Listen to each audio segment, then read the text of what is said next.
കുഞ്ഞായി മുസ്ലിയാർ, നൂൽ മധു, നൂൽ മാല, അതുപോലെ തന്നെ മുജറബ് മാല, പുള്ളിപ്പാട്ട് വീരാൻകുട്ടി ഉസ്താദിന്റെ, അങ്ങനെ തുടങ്ങി കാലിയാലത്ത് കുഞ്ഞാവ, അങ്ങനെ പറഞ്ഞാലൊടുങ്ങാത്ത കവിയുടെ ഒരു സംഗമ ഭൂമിയാണ് പൊന്നാനി എന്ന് പറയപ്പെടുന്നത്. പിന്നീട് അത് ഇങ്ങോട്ട് കടന്നു വന്ന് കൊണ്ടോട്ടിയിലാണ് പിന്നെ നമുക്ക് പറയാനുള്ളത്. കൊണ്ടോട്ടി ഞാൻ നേരത്തെ പറഞ്ഞു, ഈ ഒരു മോയിൻകുട്ടി ഇതിനെ കൊണ്ട് മാത്രം സമ്പന്നമായ ഒരു പാട്ട് പാരമ്പര്യം അല്ലെങ്കിൽ സാംസ്കാരിക പാരമ്പര്യം കൊണ്ടോട്ടിക്ക് ഏറെ പറയാനുള്ളതാണ്. ഒന്നുകൊണ്ടല്ല അദ്ദേഹത്തിന്റെ രചനാ വൈഭവം. ഒന്ന്,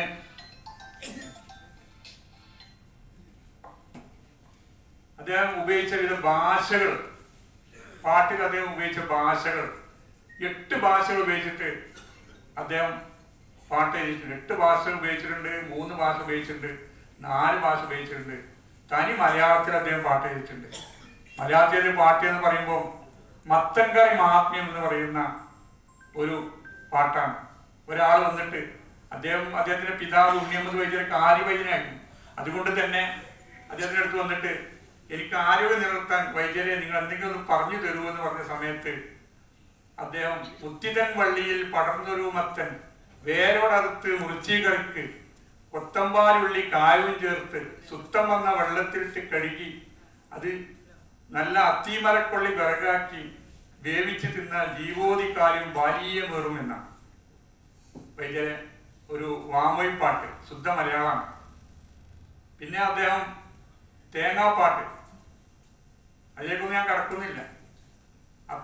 അത്താ സമയത്ത് പത്തായപ്പുറത്ത് ഉറങ്ങുമ്പം ആ ഉറക്കം നിർത്താൻ വന്നത് എന്തിന് എന്ന് സുഹൃത്തായ കുളത്തിങ്ങക്കണ്ടി മൊയ്തീൻകുട്ടിയോട് ചോദിച്ചു. അദ്ദേഹം നല്ലൊരു കവിയാണ്.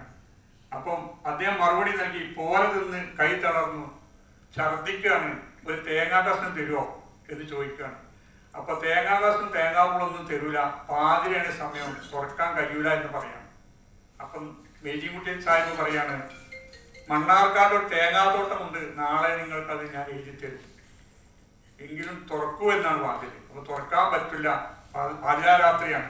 വൈദ്യർ ഇങ്ങനെയുള്ള ഒരുപാട് ശുദ്ധ മലയാളത്തിലുള്ള വാമൊഴിപ്പാട്ടുകൾ വൈദ്യർ രചിച്ചിട്ടുണ്ട്.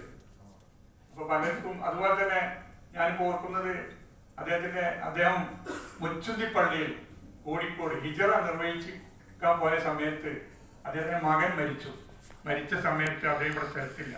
അങ്ങനെ അദ്ദേഹം തിരിച്ച് ഇവിടെ വന്നിട്ട് മകന്റെ പിറ്റേ 4 ദിവസം കഴിഞ്ഞ് വന്ന് കബറിങ്ങ പോയിട്ട് അദ്ദേഹം എഴുതിയൊരു പ്രാർത്ഥന ഉണ്ട്.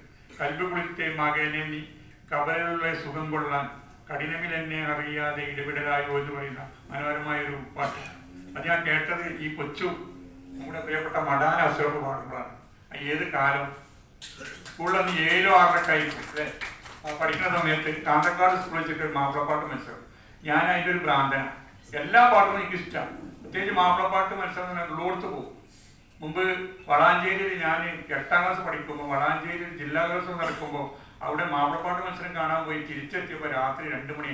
അത് ഉമ്മാനോട് ഒരുക്കി പാപ്പനോട് ഒരുക്കി ഈ കട്ടിന്റെ കാലത്തിലൊക്കെ കെട്ടിയിട്ടിട്ട് വൈകുന്നേരം വരെ തിന്നാകുന്ന ചരിത്രമുണ്ട്. അപ്പൊ അത്രയും സ്നേഹിക്കുന്ന ഒരാളാണ് ഞാൻ, പാട്ടിനെ സ്നേഹിക്കുന്ന ഒരാളായതുകൊണ്ടാണ് ഞാൻ അങ്ങനെ പറഞ്ഞത്. അങ്ങനെ ഒരുപാട് പാട്ടുകൾ വൈദ്യുതി എഴുതിയിട്ടില്ല എന്നല്ല, അതിനപ്പുറം 2475 പേജിൽ അദ്ദേഹത്തിന്റെ എല്ലാ കൃതികളും വൈദ്യരുടെ സമ്പൂർണ്ണ കൃതി എന്ന് പറഞ്ഞിട്ട് 1000ഓളം പാട്ടുകൾ കയറിയിട്ടുണ്ട്. അപ്പൊ ഈ വൈദ്യ തന്നെയാണ് കൊണ്ടോട്ടിയിലെ പാട്ട് പാരമ്പര്യത്തിലെ മുൻപന്തിയിൽ നിൽക്കുന്ന ഒരു ഘടകം എന്ന് പറയുന്നത്. പിന്നെ ഇതിന്റെ സംഗീതപരമായ കാര്യങ്ങൾ, സംഗീതം പാട്ടിന്റെ ഒരു ഘടകമാണ്. സംഗീതം സുബനത്താര ഖുർആനിലൂടെ പറഞ്ഞ ഈ നമ്മുടെ അരുവികൾ, കളകളം പൊഴിക്കുന്ന അരുവികൾ സംഗീതമാണ്. ഫോക്ക് നാടോടി പാട്ടുകൾ അതൊരു സംഗീതമാണ്. ജിബൂട്ടിയുടെ ആഫ്രിക്കയിലെ